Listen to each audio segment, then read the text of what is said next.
بسم اللہ الرحمن الرحیم بسم اللہ الرحمن الرحیم۔ تختی نمبر 9 کی کچھ باتیں آج عرض کرنی ہیں۔ اس کے اندر کیا کیا چیز عرض کی ہے؟ ہجا، رواں، وقف اور اجرا۔ کیا ہے بھائی؟ جی اب ایلاف تک ہم نے پڑھ لیا تھا۔ ایلاف اس کا میں نے عرض کیا تھا کہ جب وقف کریں گے تو چونکہ مد ہوگی تو وقف کرتے ہوئے مد بھی کرنی ہے، بچوں کو مد کروانی ہے، مد کروانی ہے جی۔ تو یہ عملی چیز ہے، ہجا، رواں، وقف۔ اور وقف جب کریں تو عملی طور پر جہاں مد ہو رہی ہو وہاں مد کروائیں۔ سمجھ گئے؟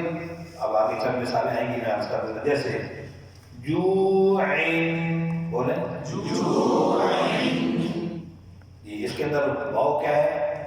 مدہ۔ وقف، یہ غلطی آ گئی، وقف کہہ رہے ہیں، وقف نہیں ہوتا، وقف۔ جوع،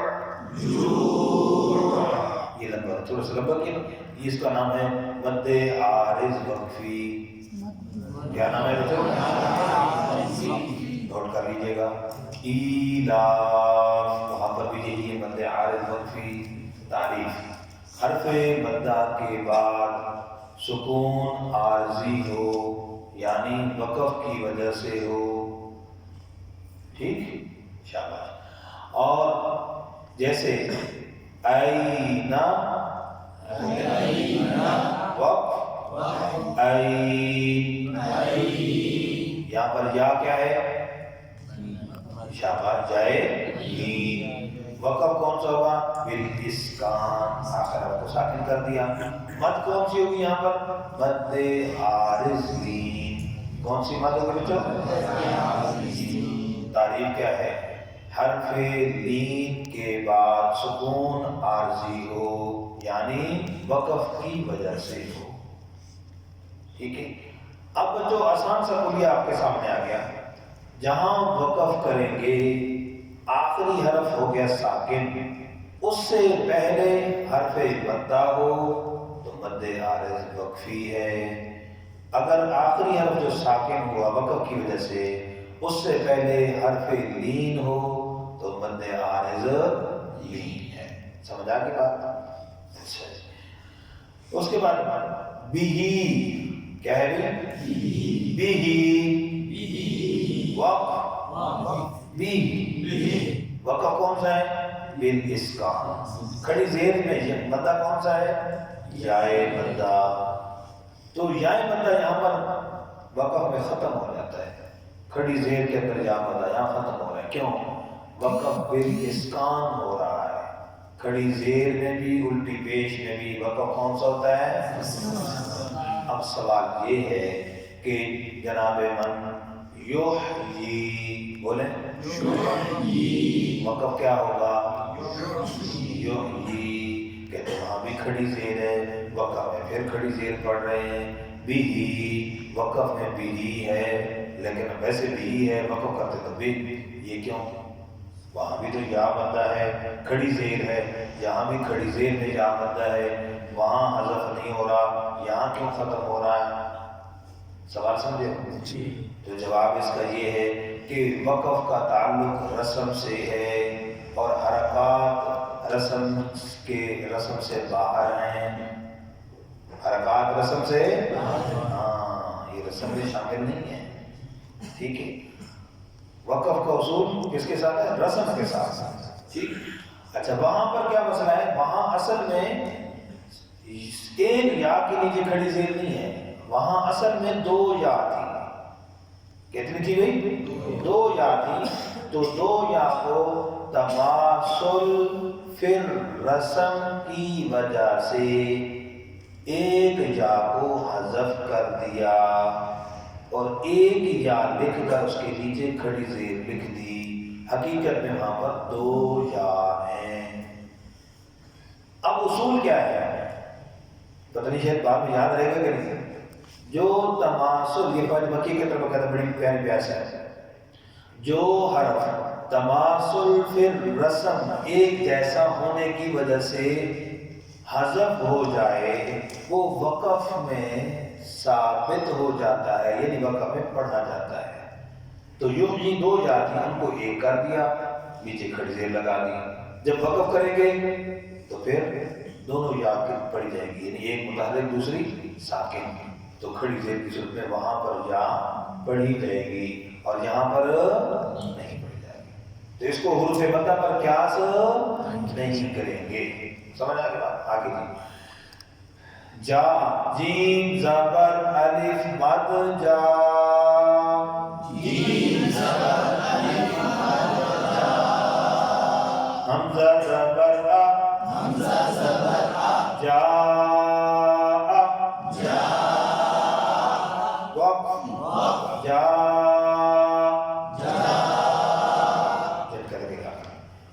جیم زیر یا مد جی، جیم زیر یا مد جی، حمزہ زبر آ، حمزہ زبر آ، جی آ، جی آ، وقف وقف، جی جی. جی. یہاں پر الف لکھا ہوا ہے، بولے بھائی، لیکن ہجا میں نام اصول پڑھ چکے ہیں. جو حرف پڑھنے میں نہیں آتا ہجا میں اس کا نام نہیں ہے. ٹھیک. دوسرا اس کے اندر ایک اور سوال عرض کر رہا ہوں. بعض قرآنوں میں یا قاعدوں میں یہ جی جو ہے وہ کھڑی زیر کے ساتھ لکھا ہوا ہوتا ہے. تو پھر کیا ہجا کریں گے بچوں؟ کوئی آئی بات ذہن میں؟ کیسے ہجا کریں گے؟ جی بولیں بھی کوئی. ہاں جی.